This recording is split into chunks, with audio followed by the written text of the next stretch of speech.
Di ako nakakapag-vlog. And papunta kami Pangasinan. Nasa bus kami ngayon. Ang kasama ko ako, si Mami, and si Papa.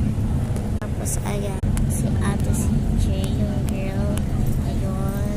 Tapos yung boy, si Kuya Jaren. Ang Pangasinan, bahay yun ni Papa ko. Kasi si Lolo Roger, lolo na. Pero sila malaki na, kaya lolo na yun. So, sabi ni Lolo Roger, punta kayo, miss ko na kayo. Tapos sabi pa ni Lolo Roger, pupunta ba kayo dito hanggang patay na ako? So, habang natulog ako, tumatawag, umiiyak. So, pumunta kami. So, sana may pa-vlog.